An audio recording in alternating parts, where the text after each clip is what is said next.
if you could give advice to these sales people's managers on how to help improve, what are the top Yeah.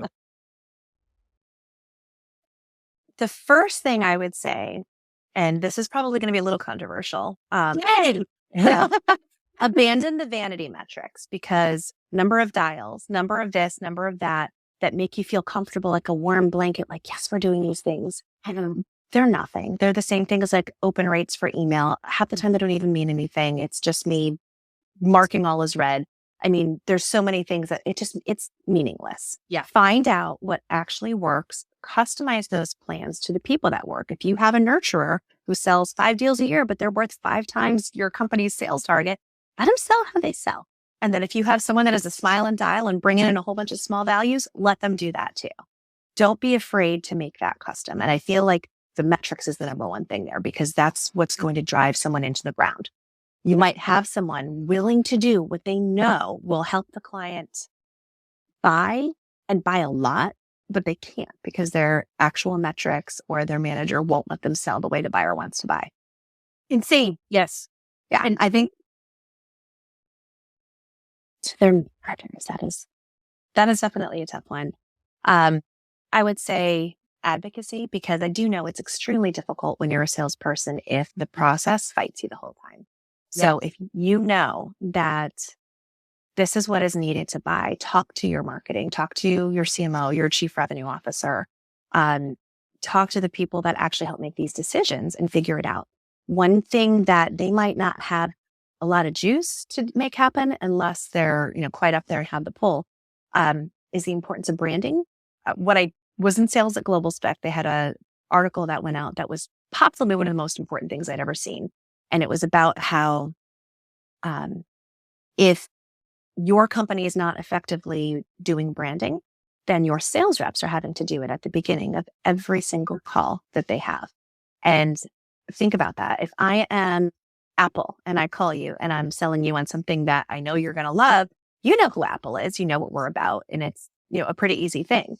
But if I'm Banana, you don't know what Banana does. You have no idea if Banana is relevant. And because Banana hasn't done a good job branding, I, as the salesperson, have to do that whole part before I can have that conversation.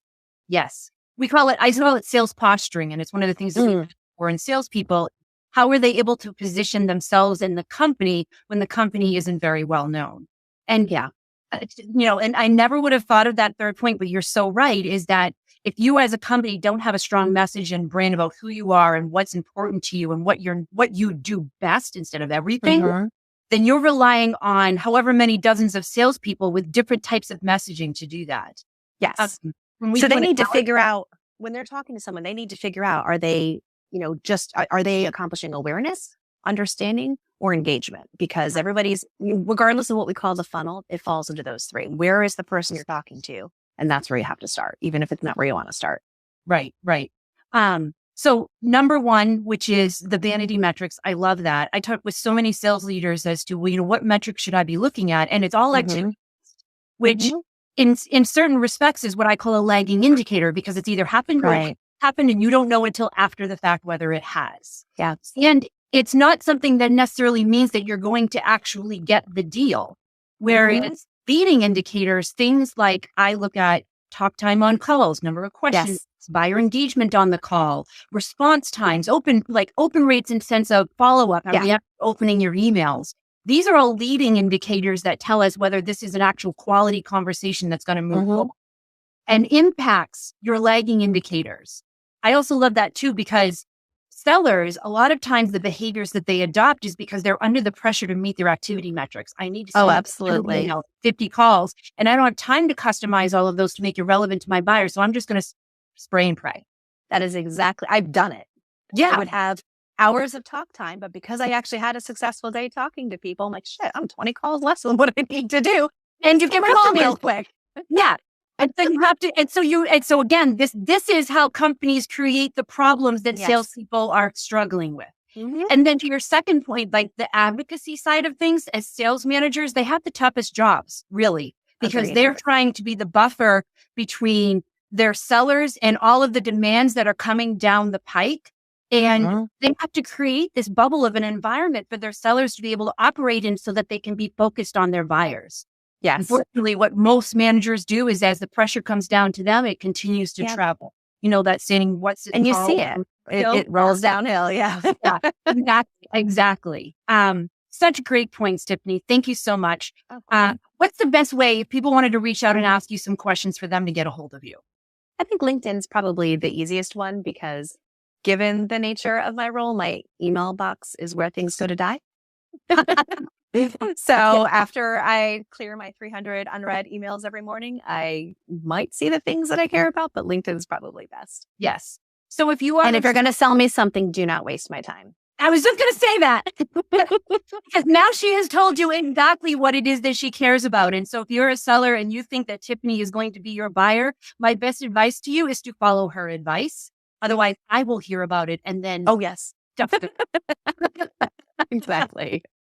Thank you so much for joining us, Tiffany. And for everyone's a pleasure.